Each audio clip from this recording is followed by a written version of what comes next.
I would like to share my thoughts on the topic removing the pain is God's mission. Removing the pain is God's mission. Friends, our minds are, as you know, our minds are stronger than diamonds. Friends, on 27th November 2003 in Rashtrapati Bhavan, I met about 1,000 differently challenged children who were taking part in the Abhi Olympics. They were extremely enthusiastic to visit Rashtrapati Bhavan, and the environment gave them very happiness. To that gathering, I recited a short poem. That short poem name is God is with us. God is with us. The poem goes like this: when God is with us, who can be against? We will win and win with our mighty will. Our minds are stronger than diamonds. We are all God's children. We will win with our mighty will. When God is with us, who can be against? Since I am addressing the educators, parents, and caregivers of the special children, I would like to share with you some examples of rehabilitation pertaining to special children. The combined effort of mother, family members, and the teachers together have culminated in the total recovery of the affected child in all these cases which I am going to discuss. Friends, let me start with sharing a research work of one of my students, Father George, on mentally challenged children. His research is on mentally challenged children. According to his study results,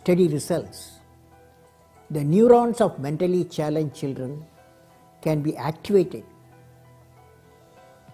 and the new pathways can be formed by physical practice and neurological challenge. A mentally challenged child is indeed a typical case where the neurons are affected in numbers, so the intellectual ability is compromised.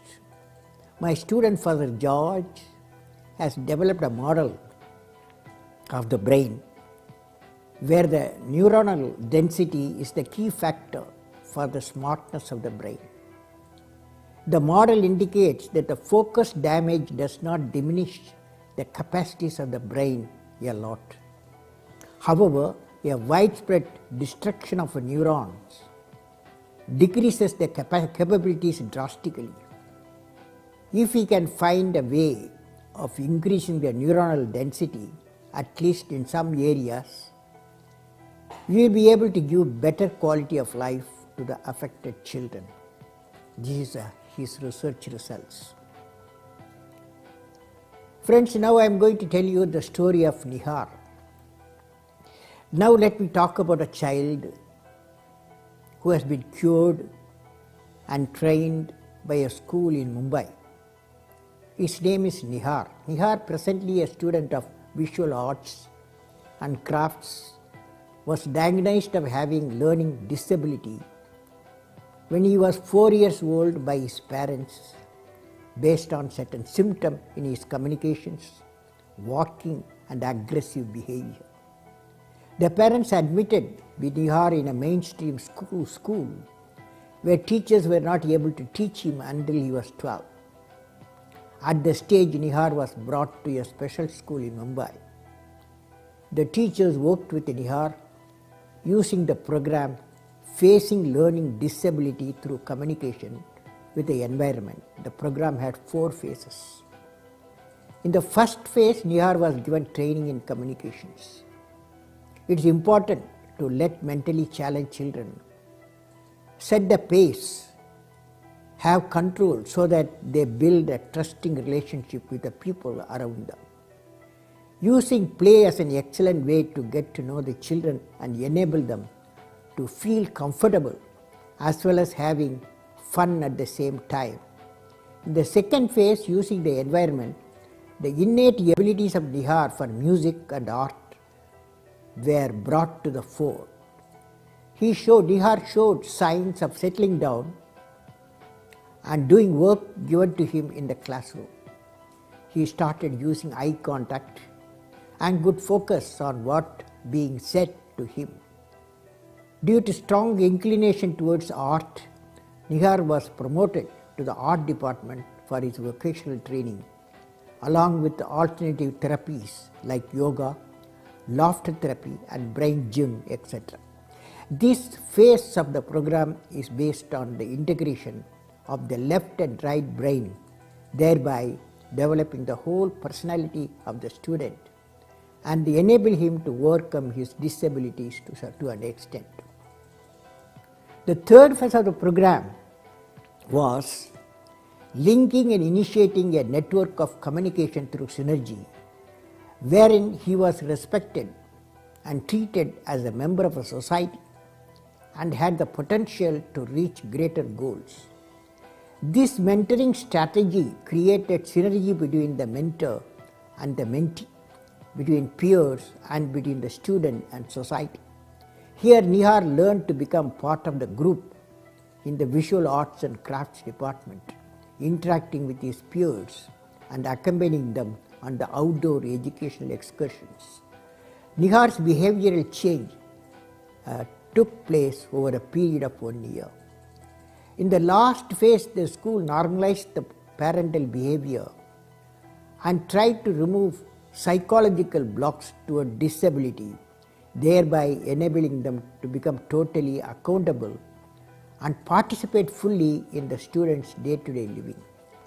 Nihar's mother had been counseled to help her overcome her anxiety and apprehension, which prevented Nihar from becoming independent. Mother cooperated with the school program and really worked hard with her son. Today, she is a proud mother of Nihar and his achievements. The message we get from Nihar's experience is that the parent should admit the child with the learning disabilities in an appropriate school without waiting for many years. Also, there is a need for training number of teachers who can handle the special children and be posted to regular schools.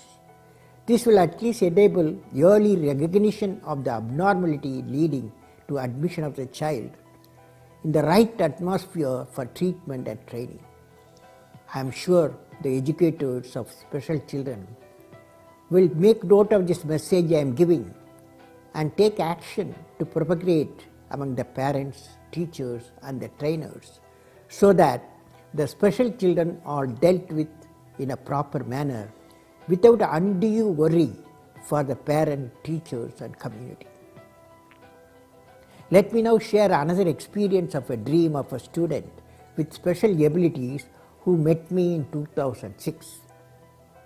Friends, when I was the President of India, I met the group of tribal students from Lead India 2020 movement on 28 August 2006. I asked all of them one question as normally I ask, what do you like to become? Out of many responses, one visually challenged boy studying 9th class got up. His name is Srikanth. Srikanth answered me, I will become the first visually challenged President of India. I was very happy to see his vision and ambition. As you know, small aim is a crime. Hence, I congratulated Srikanth to realize his vision and told him to work for realizing the vision. Thereafter, Srikanth has worked hard, got 90% in 10th class, 96% in 10+2, and he set a goal to study engineering in MIT, Boston, USA. His relentless hard work not only secured seat but he got full fee waiver from MIT Boston. Srikant's achievement has brought changes in many change agents of Lead India 2020 and inspired to set a high vision. The training he took under initiative of Lead India 2020 has set a high vision for him. Seeing this impact of Lead India 2020, the training and the Lead India 2020 movement and GE volunteers have funded Srikant for his travel to USA. Today, he is pursuing his studies at MIT Boston. When the GE offered him a job on his completion of the graduation, he told them that he would certainly come back to GE if he could not become the President of India. What a confidence that boy has amidst the difficulty and the challenges in his life by being visually challenged. Recently, when I met the physically challenged students meet organized by Tamil Nadu government and Lead India 2020 at Coimbatore, I had a chance to meet Srikant and his teacher who brought him up. He is now in the 4th year, Srikant is now in 4th year of BS Computer Science and Management at Boston. During his 4-year study, he has also started a company which produces consumer packaging items using biodegradable materials. He has also started a social initiative on skill development training to the youth. Srikant gave an extempore speech on how to overcome disability and to have a strong mind and the willpower to overcome the challenges and succeed. Srikant proved that disability is a matter of perception. If you can do just one thing well, someone needs you. If you can do just one thing well, someone needs you. Now friends, I am going to talk to you experience, learning and doing. These 3 real life stories what you heard are examples how perseverance can make the impossible possible. In these cases, the mother, the family members and the teachers became the captain of the problem, helped the student to defeat the problem and succeed. I learned from these special children that rebellion against one's handicaps gets one nowhere. Self-pity gets one nowhere. One must have the adventurous, daring to accept on self as a bundle of possibilities and undertake the most interesting game in the world, making the most of one's best. Here, friends, I would like to share one experience of Father Thomas Felix, Director, Central Institute of Mental Retardation, CAMR, Thiruvananthapuram, Kerala, in handling the special children. There are so many methods used to teach these children. From their experience, it was found that there are 3 C's approach: comprehension, competency and creativity, and shape-based curriculum is the best training method for their development. One of the basic features of the special children is a lack of social skills and poor interpersonal skills. This should overcome only through interacting with others. The training model provides maximum opportunity for their social interaction through real experience. It helps them to come out of the shell. Contrary to the common belief, they do not prefer being alone. The multisensory approach of teaching helps them to learn easily by touching, seeing, hearing and smelling and tasting. They recognize, understand the real world. Actually, this is what the sensory integration therapy aims. The student of CAMR, Sethu Ramanarayan, Bhamadi, are examples of special children who were mainstreamed to Bharatanatyam and fine arts through training by Father Thomas Felix. This is the result of experience and interaction with special children.